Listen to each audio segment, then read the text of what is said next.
Hi, and welcome to the Dingers Podcast, episode 53. This is your host, Mitch. I'm here with my boys, Jeff and Kevin. How are you guys tonight? Oh, not too bad. How are you two fellas? Kevin, we missed you at the gym this morning. Yeah, I didn't miss not going to the gym. I went for a run today, though. Was up a little late last night. Oldest is up to some tomfoolery, so didn't get to sleep like I wanted to. So then decided, you know what, that workout didn't look like fun. Just moving on. It looked terrible. It wasn't at all. Fun. It was about as much fun as watching the Cubs currently right now. Yeah. That's about how much fun it was. This podcast episode is presented to you by Chi City Sports. If you're interested in all things Chicago sports, this is your place. Go check out all the forums, all the great podcasts. The Bears podcast is amazing, and the Bears are looking to be good this year. So go check out the Bears podcast, the White Sox podcast. They're good. Might as well check out a winning team's podcast. And the Bulls. Every team in Chicago is doing well except for us. It's not a good time. We'll get there. We're doing well, just in the reverse. Yeah. Fly the W for the L. Yep. Kind of thing. So go check out ChiCitySports.com. Usually at this point we do our Crack a Beer Player of the Week, and It's just brought to you by Toppling Goliath Brewing Company, Oh, Decorah, Iowa. get that out of here because none of these guys deserve a reward right now Too bad, or an still. award. So, the only guy, Frank the Tank, is carrying this team. So we're not going to crack our beer for that. What we're going to do is we're going to crack our beer because it's Tankathon watch, guys. So crack our beer to full on Tankathon. It's so good to suck right now. Toppling Goliath is going to get us through these hard times. What are you guys drinking? I don't got know. I got a pseudo suit here. I'll tell you what, this thing's got some repeatable drinkability to it. Oh, do you gonna have to go get another one? Because I got one in the fridge. oh, okay. I got You were 2 going to ounces town. left. I'm drinking a Dorothy. Oh, I nice. was New gonna World. get that. Yep. Yeah, that's the other one. I got a Pompeii Beach. I've never had that one. It's pretty good. A little bit of pineapple. It's not overpowering pineapple though. What for was, folks who aren't fans? Kevin, what was the double we had last week? Was it Soul Hunter. the Soul Hunter and the pseudo Mm-hmm. suit both have just a hint of grapefruit, which I'm not a fruit to beer guy, but this is pretty tasty. Yeah. So Like I drink this at a bonfire when it's as hot as hell, and you're wondering why the hell am I standing around a fire? It's 100. Yeah, that always happens at least a couple nights of the summer. It's like, let's do a bonfire. It's 104. The feel is 104. I don't want to be near that thing. And you light a fire and you sit 30 feet away from Feet it. away from it. Yeah. Why don't we ever put our feet in coolers full of ice? Just drink beer. Right. Hey, so brought to you by Toppling Goliath because I'm just going to make it up on the spot. Jeff, I got a question for you. Yeah. Why did the stadium get hot after the game? I don't know. All the fans left. Ah! Nah, dad joke. Dad joke. Hey, got to have something to laugh about. Yep. Well, I laugh at the Chicago Cubs play because they have now lost 11 straight. For No. the second time. For the second time, and they're losing tonight 5-0 Will currently. Will they make it a baker's dozen on Wednesday? Hey, shoot for the moon. I don't think they're going to win. The big question is, by the time we do our next podcast next week, will they have won a game? That's the real question. I'm gonna say the odds are they'll win one. They'll get one. They'll break the streak because that's just so insane. But Who are they playing this weekend? Well, let's look at the schedule. They're currently playing Cincinnati for a 3-game set, and then they go to KC. Nope, they come home for KC for a 3-game set this weekend, and then home for Colorado, and then with the White Sox the next following weekend. So by next week, they'll start the Colorado series. So they have KC and Cincinnati. I think they'll take one from Kansas City. unfortunately for the Tank Watch, we don't want them to take one from No. Kansas City. I thought they were going to win one versus the Marlins because the Marlins are horrible, but that didn't seem to work out for them.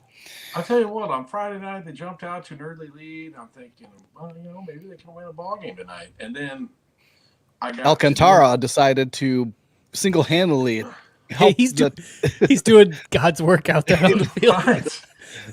I go to do a couple of things, and I turn the game back on, and I'm like, what the? 3 errors, giving up 5 runs. There you go. Thank you, Alcantara. Pipes. For all you that wanted him over Sogard, there you go. Yeah, you got it. Shortstop. We got receipts. At this point, do the Cubs still have Sogard's number? They might want to call him up. They're like, why not? Free agent, still running out there. He ain't. I don't think the team's picked him up. We need to try our vaccinated ass out onto the field. Unlike our old friend Jake Arrietta, last week Jake Arrietta was released by the Cubs, and isn't this like so the Cubs signed Jake Arrietta, or they traded for Jake Arrietta. Scott Feldman trade brought him and Pedro Strop to the Cubs. Pitched great for the Cubs 2014, 2015, 2016. Great years of the Cubs. Will be forever remembered as one of the best pitchers to ever put on the pinstripes and pitch in the friendly confines of Wrigley Field. We love Jake Arrietta. He did amazing things, but this year he has sucked. And so sucked. It's like cow shit on a white picket fence, man. What I was explaining that to somebody. They call it the crossfire. Like, what is the? He steps across his body and he's been thrown. Right. But like this year, he hasn't done it as much, and he hasn't got as much movement. His velo is way down. He's an older guy. He's 35, 36 now. He just doesn't have the velocity that he has. I'll tell you what, maybe doing Pilates for 3 hours and going for a 13-mile bike ride on the day you start might not be a good idea. To each his own. I'm just saying, right? Take a nap in the afternoon, Grandpa. But the thing is here, so the Cubs let Arrietta go to after the 2017 season, 2018, and they signed the one, the only, Yu Darvish. Bad news. This offseason, the Cubs traded Darvish, and then they signed Arrietta. And now the Cubs release Arrietta, and the Padres then sign Arrietta to replace Darvish, who is now injured. So cue Elton John and play the circle of life, because that's the way it goes with these two guys. They are forever entwined in their careers, are linked to each other. But now they're on the same team, so they can now lose the second wild card spot and have the Reds pass them because the Padres have a better starting pitching staff that's on the injured list than the actual staff that they have going for them. Isn't that nuts? Injuries, man. Yeah, even if we hadn't traded Darvish, he'd probably still would have got hurt, and we'd be in the same boat. Oh no, he would have left at the trade deadline too. Yep. That's true. Other good things before we get into talking about the Cubs. Last week was the Field of Dreams game. We had Tommy Birch on last week talking a lot about the Field of Dreams. We're from Iowa. It was an amazing game. It was beautiful. I loved taking in the beginning with Kevin Costner and then walking out of the corn and everything. And just, hey, White Sox players that are eating field corn. You don't eat field corn, okay? I think my wife watched it. She was like, so did they have to all go like see their dentist the next day? Like not great. I mean, there's a point that you can eat it, but I don't know what it tastes like. I mean, it's soft, but it's a little milky, but yeah. Anyway, great game. Sweet corn, you jackass. But anyway, great game. It was White Sox won on a walk-off dinger by Tim Anderson. It was just perfect. The Iowa sky was beautiful. Just everything was just perfect about that game. And we just find out tonight that August 11th of next year, the Cubs and the Reds will be playing in the Field of Dreams game. I am super excited for that. Yeah, that'll be fun. I don't know if lightning will strike twice, but I mean, the weather was almost perfect for a ball game out in the middle of a cornfield, other than the high humidity. But whatever.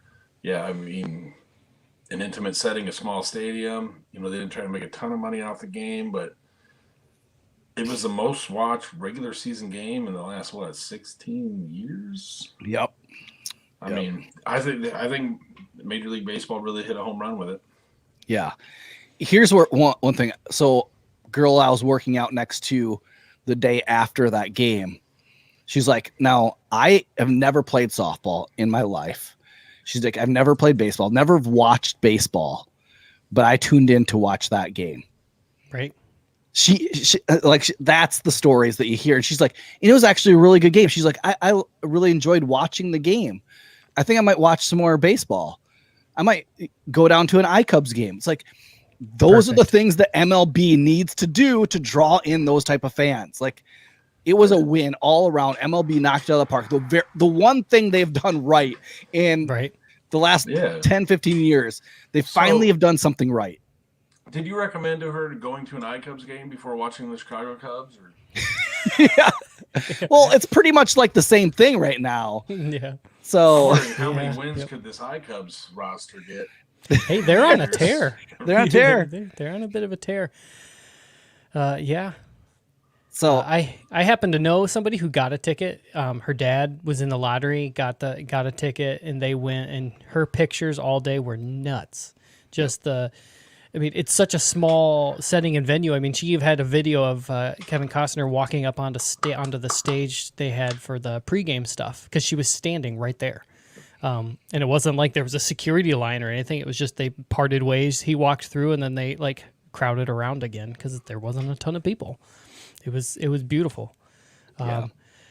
Did you see? Was it Tommy Birch when he drove up there? He took a picture of a billboard somebody had rented out about the MLB ending the blackout. I thought that was perfect. See, hey, we here in Iowa know how to do it. Know how to send a message to Manfred. Get rid of the blackouts. Yeah. Well, I did read on Facebook somebody was complaining that they couldn't catch the game on TV and they thought it was a blacked out game. And the first response was, I watched the game at home with a pair of rabbit ears.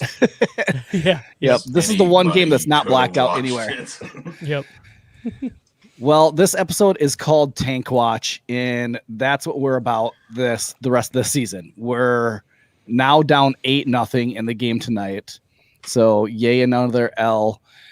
But we're all about the tanking. Let's tank as much as possible. Let's fly the L as much as possible, and let's update you on the draft order, guys.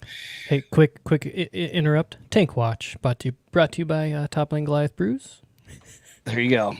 We're currently sitting in the 8th seed, 13.5 games back of the wild card spot, but only, what would that be, 8 games back of Texas for the 4 seed. For the number 4? We can get them. And that's the question. I've been listening to Locked On Cubs. Shout out Locked On Cubs, Joe Kilgallen. He doesn't think we can get there. And I think he's not giving our Cubs enough credit. Right? I think we can. There's an 8 loss difference between us and them, and the way we're playing now, I mean, we're going to get a win eventually here, but that doesn't mean we're not going to hit another double-digit losing streak.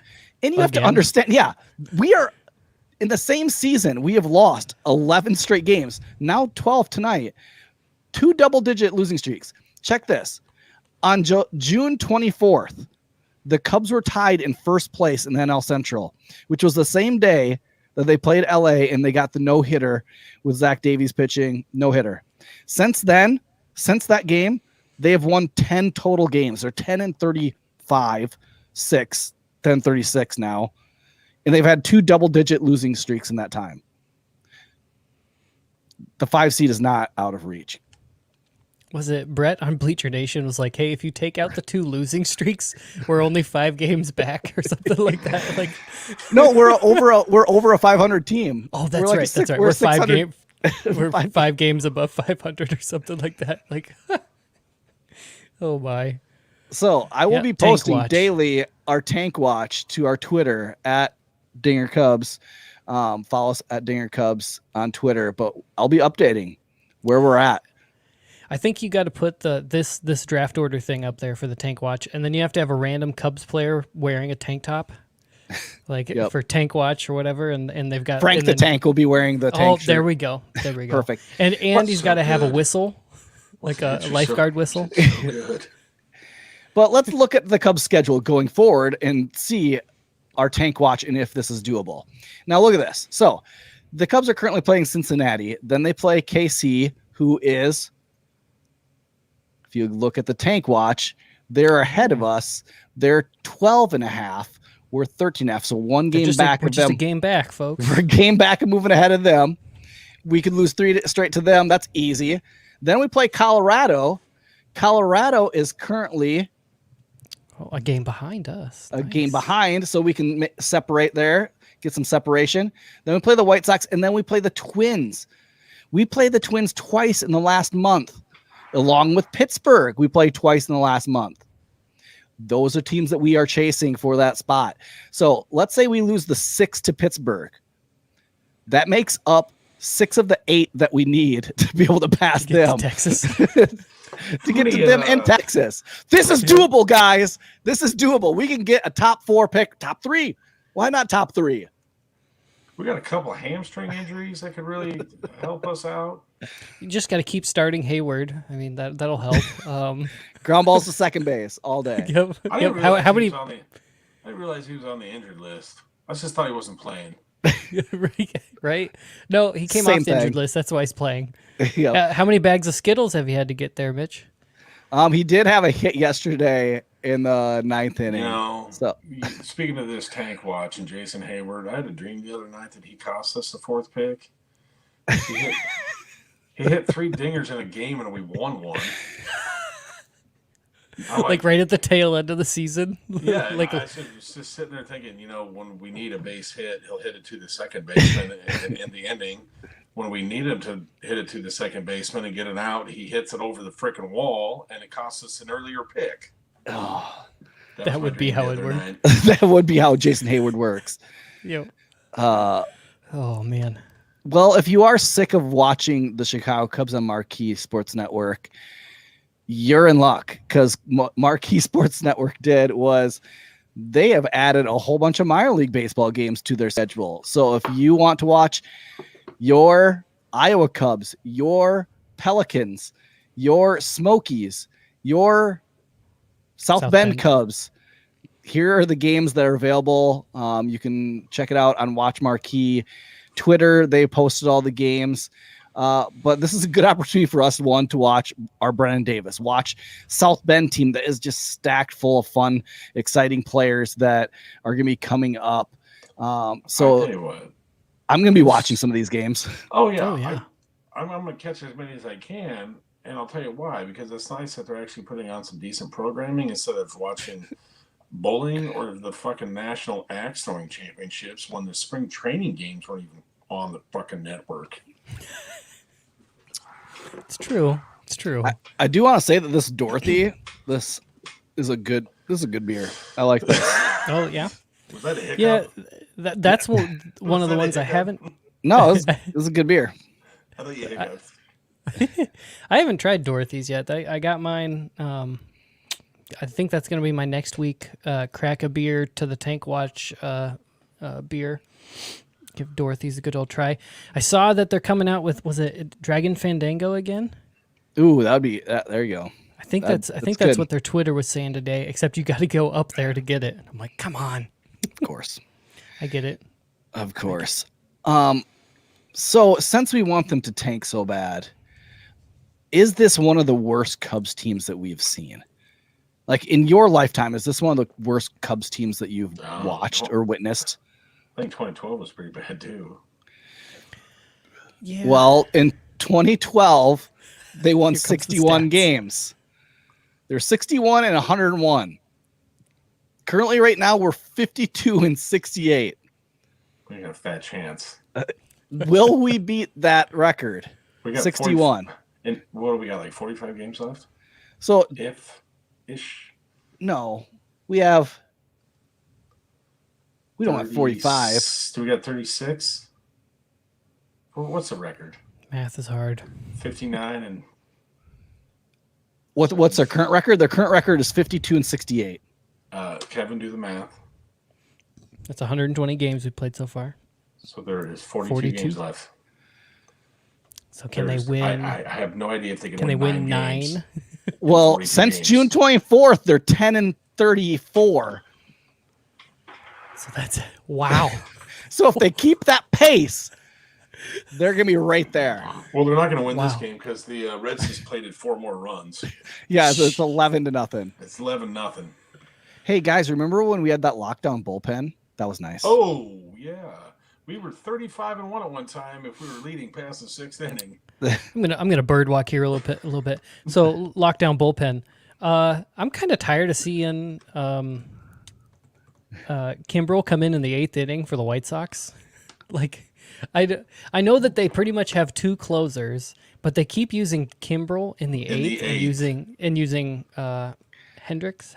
What is it? Hendricks. Hendricks. Yeah, Hendricks as the 9th guy.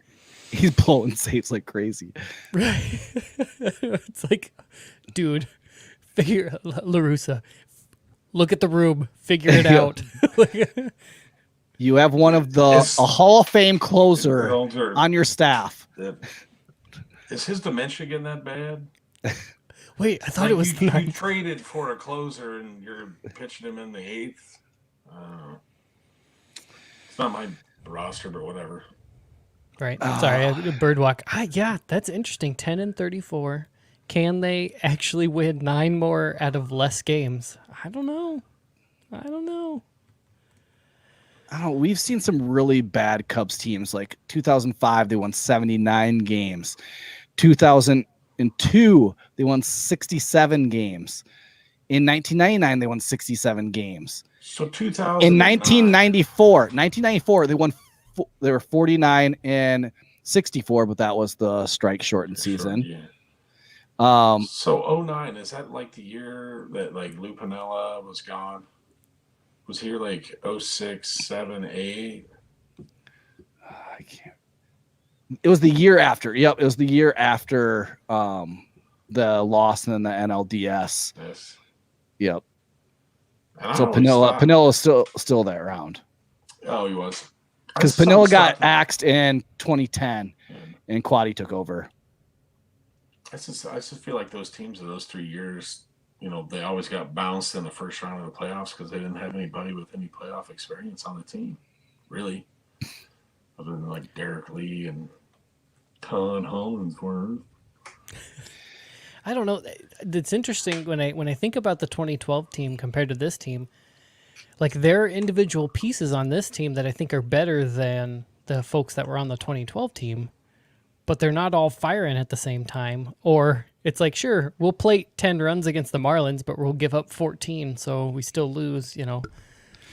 So question with that. Who out of this team, let's say we try to go for it next year, because I think, hey, you can still be competitive next year in this division. It's still doable. I don't know if you guys believe me, but I believe that it's very doable for us to be competitive. Who on this team could we keep and could play a factor into our future? Well, I would keep Wisdom, Duffy, Ortega, Willie. I mean, I wasn't going to say Willie, but he was an obvious. Frank the Tank. Yeah, Frank Schwindel. I don't know. That's getting to be a lot of guys. And the thing is, like when I'm thinking about those guys, it's not that they're going to be cornerstone pieces. It's that they're going to be bench guys. Those are going to be the guys that could possibly play a role. Like Ortega, he has a place in an outfield as a backup 4th outfielder. Yeah, that can play center field. He can play left. He can play right. He could move around and play those positions. Right. These are going to be like kind of like your journeyman.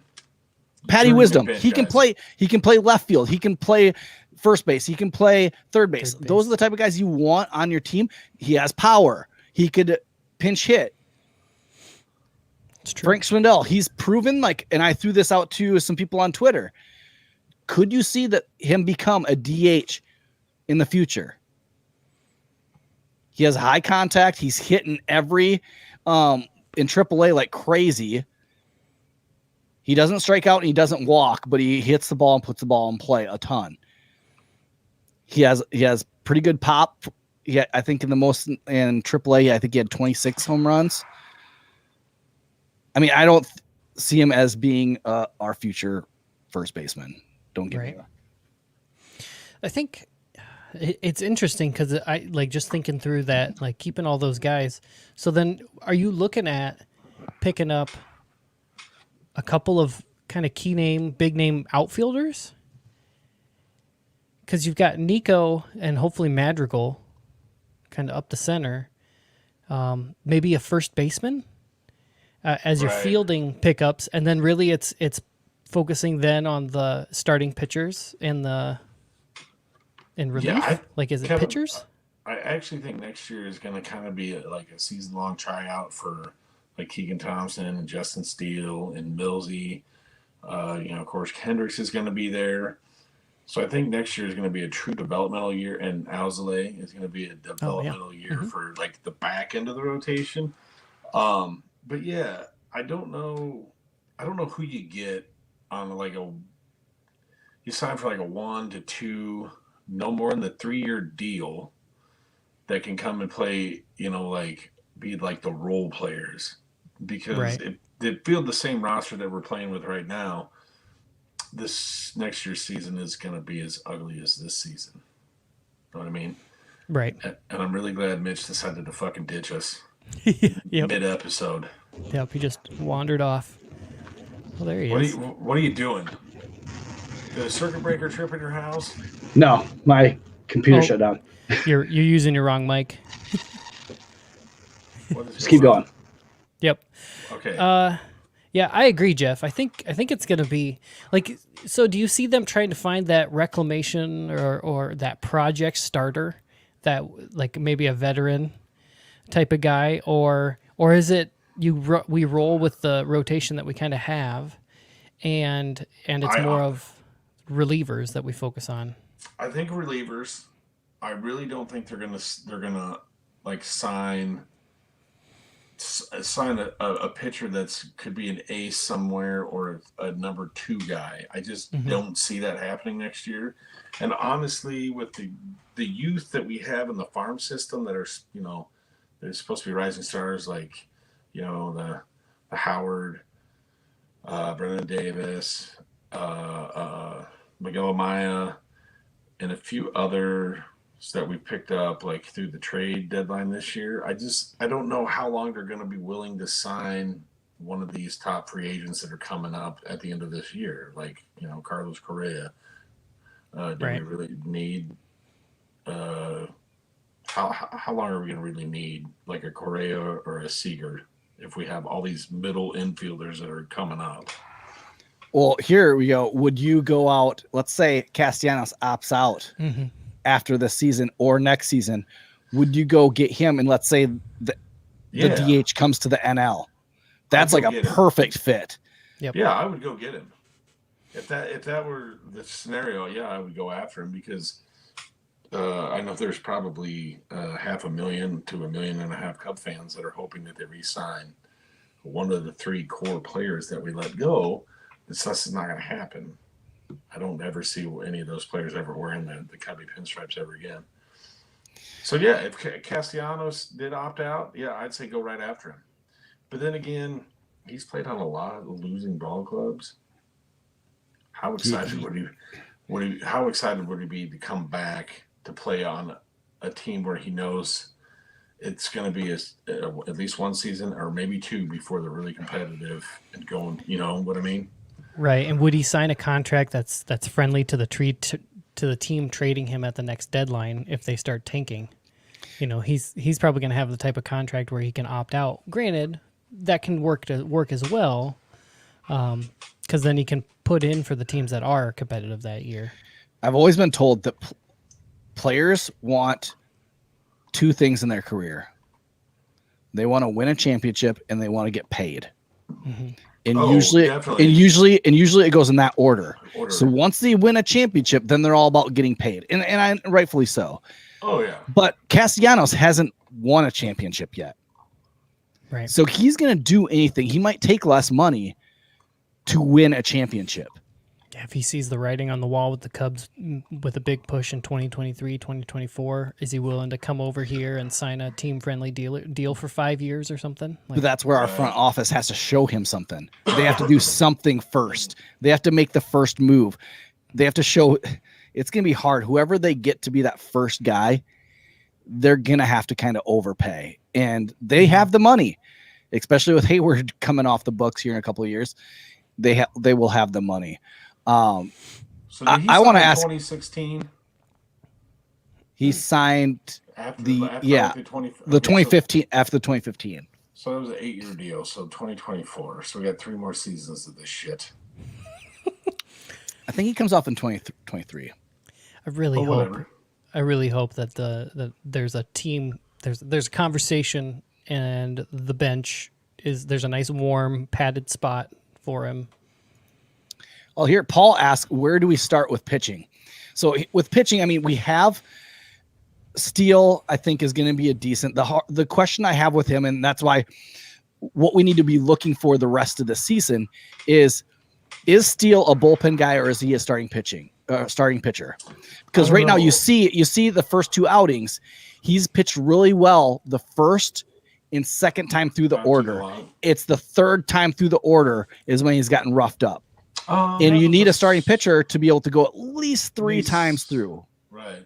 So that was like the storyline for the Cubs in April is all our starting pitching were having a hard time that third time through. But like when you were indisposed for a few minutes ago, Kevin and I were talking, and I really think next season is going to be like an open tryout for like Justin Steele and Keegan Thompson next year. I think that's what is the rest of the season. I think Thompson this year and next. I think Thompson gets 1 more down at Iowa, and he needs his pitch count to be like 10 more pitches up, get into the 70s. Because last time he pitched, I think he had 60 pitches in his last outing. He has not given up a run yet as a starter at Iowa. Just to jump in real quick, he was named the AAA East Pitcher of the Week. But so that's he's where doing really well down there at Iowa right now. But that's where you have those two. Alzolay, I still think he has the stuff in the makeup to be a number 2. It's going to be, can he figure it out a little bit more? Can he get lefties out? Can he get a secondary pitch that can get lefties out? And then we have a ton of money. We can go spend. We can go get pitching. I mean, the last time we did this kind of rebuild thing was we drafted position players and went out and got pitching. We got a Lackey, we got a Hamels, we got a Lester. We got all of our pitching off picking people up. We went and traded and got Arrietta. We traded and even got Hendricks. Like the sad thing is we haven't only had 8 starting pitchers that we've drafted pitch for the Cubs in the last like 10 years that's made a start. So it's just bad. So I did want to ask you, like, be honest.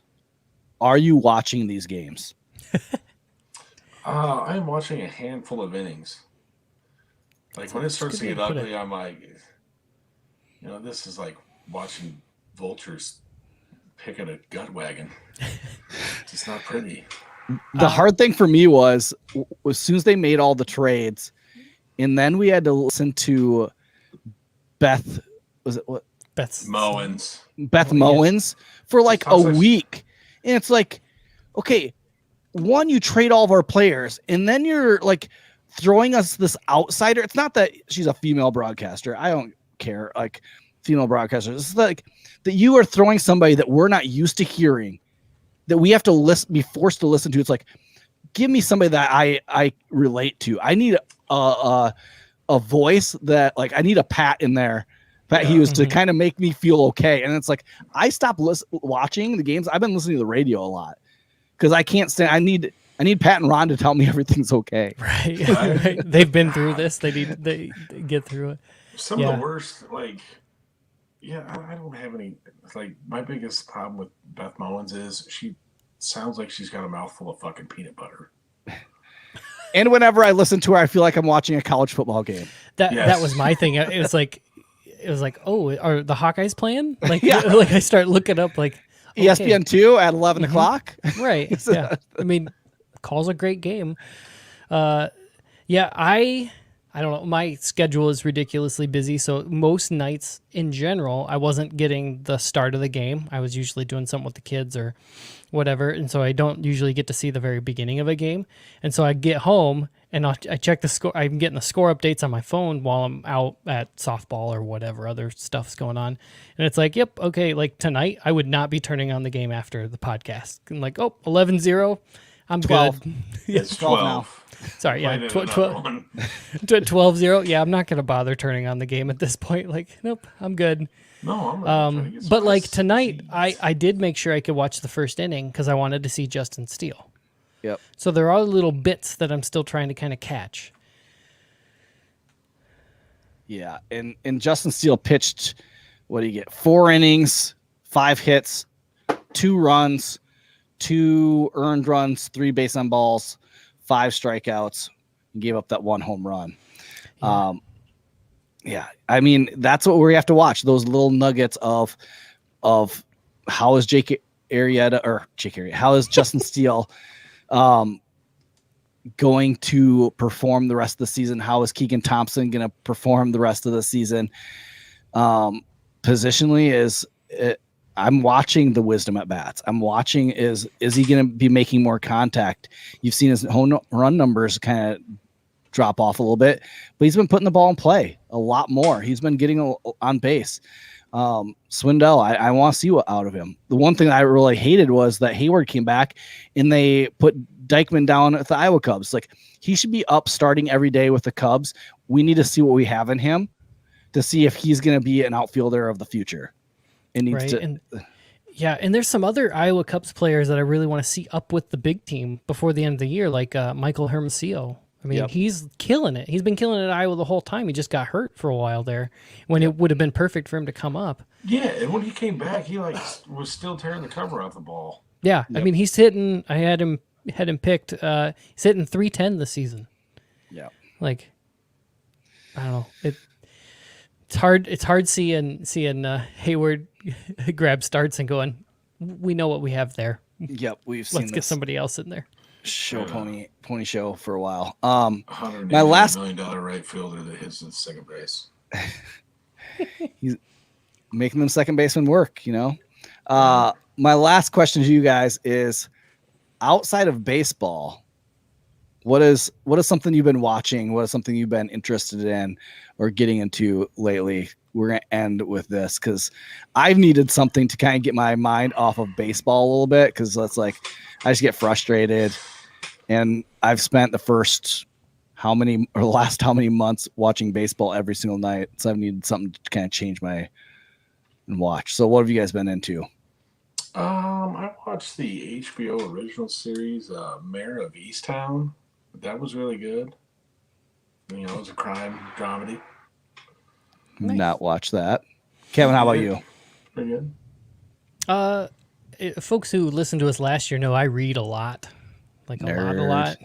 So I got into a new author, Neil Gaiman. I've been reading a bunch of his books from the library this summer. We've been taking the kids there a lot. So, but he's interesting because he not only writes books, he does a lot of stuff for TV and movies, like the Lucifer TV show. He's a writer there. American Gods on Stars is actually based on one of his books. Good Omens is based on one of his books. Oh, okay. Stuff like that. So he's kind of an interesting author that I've been following. And I know Jeff's still reading Moby Dick from last year, so we got Jeff. that When was the going last for us. time you, Jeff? When was the last time you've entered a library? Actually, Jeff reads. I walk past one every day when I'm on my afternoon walks after work. Stop on in. It's been within a year that I've been in the library, but I think it's because I was at home and I needed to use a printer. I know. Last February you were in the library because we were all in the Ankeny library. Oh, yeah. Yep, I was there. I have been watching Ted Lasso on Apple TV, this is like, I love this show. I cannot rave about it enough. Like, Ted Lasso has helped me become a more positive person. But the whole story is that a football team in England. So it's soccer for those of you that don't know anything about across the pond living. Football. Football.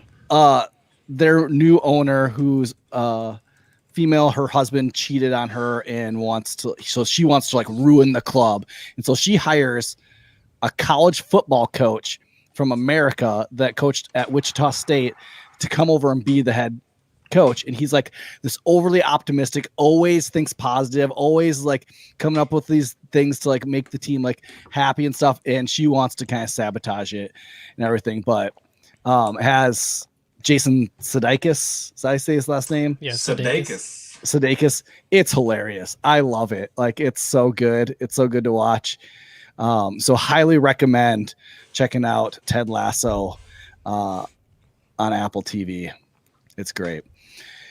All right, that's all we have here for the Dingers podcast. Let's keep losing. Let's get that fourth spot. Fourth or third. I think that we could go for 3. I think that it's doable with our schedule. Number 3. Yep. With everything that we have. Oh, that's the wrong one. With everything that we have going, I think 3 is possible. I think we can catch the Pirates, guys. I think we can do it. We got to be the best in the division, or best at being the worst. Like runs given up. Like if we wind up with the same record, like what's the tiebreaker? I think it's head to head. Oh, that sucks, because if it was runs given up, we'd win that in a foot race. Well, we've been adding to that number a ton lately, so that's really helping us. What I can't believe is we're in the top of the 8th. We got the bases juiced. Hey, Jeff, real quick. We're brought to you by Toppling Goliath Beer. Jeff, do you know what their slogan is?